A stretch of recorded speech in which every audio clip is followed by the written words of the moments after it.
নমস্কার।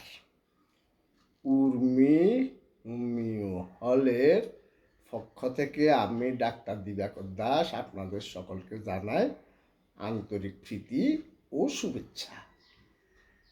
আজকে আপনাদেরকে গলার ক্যান্সার ও তার হোমিওপ্যাথিক চিকিৎসা সম্পর্কে জানাতে চেষ্টা করব। তার আগে যারা ভিডিওটি দেখছেন তারা না টেনে সম্পূর্ণ দেখুন, এবং যারা এখনও সাবস্ক্রাইব করেন নাই তারা বিভিন্ন রোগের হোমিওপ্যাথিক চিকিৎসা সম্পর্কে জানতে চ্যানেলটি সাবস্ক্রাইব করে লাইক কমেন্টস করুন। গলার ক্যান্সার বলতে সাধারণত গলবিল অথবা ষড়যন্ত্রের ক্যান্সারকে বোঝায়।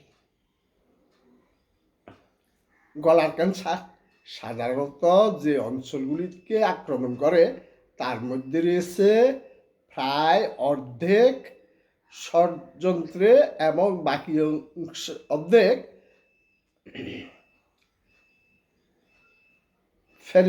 ফ্যারিংসে, অর্থাৎ যেমন হাইপোফ্যারিংস, অরোফ্যারিংস, হাইপোফ্যারিংস, গ্লোটিস, সুপ্রাগ্লোটিস এবং সাবগ্লোটিস স্থানে। ফলস্বরূপ কি হয়? গলার এই অঞ্চলে প্রথমে টিউমার তৈরি করে বা মেটাস্টাসাইজ করে এমন অস্বাভাবিক কোষের বৃদ্ধি অথবা বিস্তার গলার ক্যান্সার হিসেবে বিবেচিত হয়। কারণ গলা ক্যান্সার তখন ঘটে যখন আপনার গলার কোষগুলি জেনেটিক মিউটেশন তৈরি করে। এই মিউটেশনগুলি কোষগুলিকে অনিয়ন্ত্রিতভাবে বৃদ্ধি করে এবং সুস্থ কোষগুলি স্বাভাবিকভাবে মারা যায়। মারা যাওয়ার পরেও বেঁচে থাকা জমা হওয়া কোষগুলি আপনার গলায় একটি টিউমার তৈরি করতে পারে। গলার ক্যান্সারের কারণ কি তা স্পষ্ট নয়, তবে ডাক্তাররা এমন কারণগুলি চিহ্নিত করেছেন যা আপনার ঝুঁকি বাড়াতে পারে। গলার ক্যান্সারের প্রকারভেদ। গলার ক্যান্সার বলতে যা গলায় ফ্যারিঞ্জিয়াল ক্যান্সার বা ভয়েস বক্সে ল্যারেঞ্জিয়াল ক্যান্সারকে বোঝায়। গলা এবং ভয়েস বক্স ঘনিষ্ঠভাবে সংযুক্ত। ভয়েস বক্সটি গলার ঠিক নিচে অবস্থিত। যদিও বেশিরভাগ গলার ক্যান্সারের একই ধরনের কোষ জড়িত, তবে গলার যে অংশ থেকে ক্যান্সারের উৎপত্তি হয়েছে তা আলাদা করার জন্য নির্দিষ্ট শব্দ ব্যবহার করা হয়। ন্যাসোফ্যারেঞ্জিয়াল ক্যান্সার। ন্যাসোফ্যারেঞ্জিয়াল ক্যান্সার শুরু হয় নাকের ঠিক পিছনে আপনার গলার অংশে। অরোফ্যারেঞ্জিয়াল ক্যান্সার। অরোফ্যারেঞ্জিয়াল ক্যান্সার শুরু হয় আপনার মুখের ঠিক পিছনে আপনার গলার অংশ, যেখানে আপনার টনসিল অন্তর্ভুক্ত থাকে। Hypopharyngeal cancer. Laryngeal cancer. Hypopharyngeal cancer শুরু হয় আপনার গলার নিচের অংশ, আপনার খাদ্যনালী এবং শ্বাসনালীর ঠিক উপরে। গ্লোটিক ক্যান্সার ভোকাল করে শুরু হয়। সুপ্রাগ্লোটিক ক্যান্সার আপনার ষড়যন্ত্রের উপরের অংশে শুরু হয় এবং এর মধ্যে রয়েছে এপিগ্লোটিসকে প্রভাবিত করে এমন ক্যান্সার, যা কার্টিলেজের একটি অংশ, যা আপনার শ্বাসনালীতে খাবার যেতে বাধা দেয়। সাবগ্লটিক ক্যান্সার আপনার কণ্ঠনালীর নিচের অংশে, আপনার ভোকাল কর্ডের নিচে শুরু হয়। লক্ষণ: গলার ক্যান্সারের লক্ষণগুলির মধ্যে অন্তর্ভুক্ত রয়েছে কাশি, আপনার কণ্ঠস্বরের পরিবর্তন, যেমন কর্কশ ভাব বা স্পষ্টভাবে কথা বলার অসুবিধা, গিলতে অসুবিধা, কানে ব্যথা, একটি পিণ্ড বা ঘা যা নিরাময় হয় না,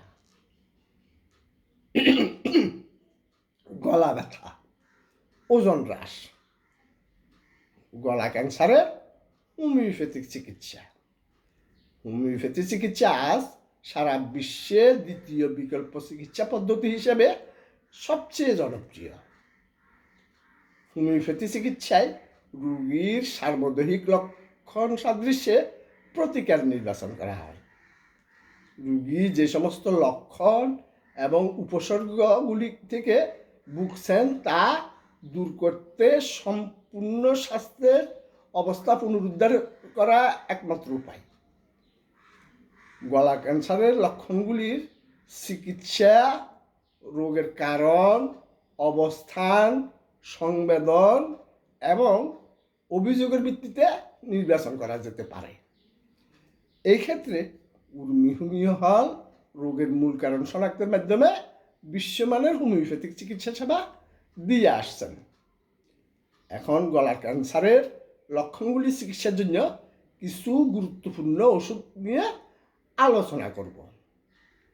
আর্সেনিক অ্যালবাম, রোগী শুয়ে থাকতে অক্ষম, শ্বাসরোধের ভয়, বায়ুপথ সংকুচিত, কাশি, মধ্যরাতের পরে যন্ত্রণার বৃদ্ধি, ফিটের উপর ভর দিয়ে শুয়ে থাকলে ভালো লাগে, চরম অস্থির এবং উদ্বেগ, কুনিয়ম, শ্বাসকষ্ট, বুকে সংকোচন এবং ব্যথা, দীর্ঘ কাশির পরেই কেবল কফ, শুকনো কাশি, সন্ধ্যা এবং রাতে বাড়ে, শুয়ে থাকার সময় স্বরযন্ত্রের শুষ্কতা সহ বুক এবং গলায় চুলকানি, ফাইটোলাক্কা, অ্যাপোনিয়া, শ্বাস নিতে কষ্ট, রাতে সুড়সুড়ি দেওয়া কাশি, ওজন হ্রাস, ফসফরাস, ঘোলাটে ভাব, সন্ধ্যার দিকে, স্বরযন্ত্রে খুব যন্ত্রণাদায়ক ব্যথা, কথা বলার সময় স্বরযন্ত্রে সুড়সুড়ি দেওয়া, অ্যাপোনিয়া, সন্ধ্যায় কাঁচা ভাব সহ, স্বরযন্ত্রে ব্যথার কারণে কথা বলতে কষ্ট হয়, আর্জেন্টাম ম্যাট, কণ্ঠস্বরের ব্যবহারের কারণে দীর্ঘস্থায়ী স্বরযন্ত্র এবং স্বরযন্ত্রের তীব্র ব্যথা, স্বরযন্ত্র এই ওষুধের একটি বিশেষ কেন্দ্র, কস্টিকাম, বুকে ব্যথা সহ স্বরযন্ত্রে ব্যথা, গায়ক এবং বক্তাদের কণ্ঠস্বরে অসুবিধা, কার্বোভেজ, স্বরযন্ত্রে চুলকানি সহ কাশি, সামান্য পরিশ্রমে গভীর রুক্ষ কণ্ঠস্বর ব্যর্থ হয়, স্বরযন্ত্র সন্ধ্যায় এবং কথা বলার সময় বৃদ্ধি হয়, ক্যালকেরিয়া কার্ভ, বেদনাহীন স্বরযন্ত্র এবং রক্তাক্ত কফ, ব্রুমিয়াম, শুষ্ক কাশি, স্টারনামের পিছনে স্বরযন্ত্রে জ্বালাপোড়া, শ্বাস নিতে কষ্টকর এবং যন্ত্রণাদায়ক বেদনা। এছাড়াও আরও অনেক প্রতিকার রয়েছে। আজকে এই পর্যন্ত। ধন্যবাদ।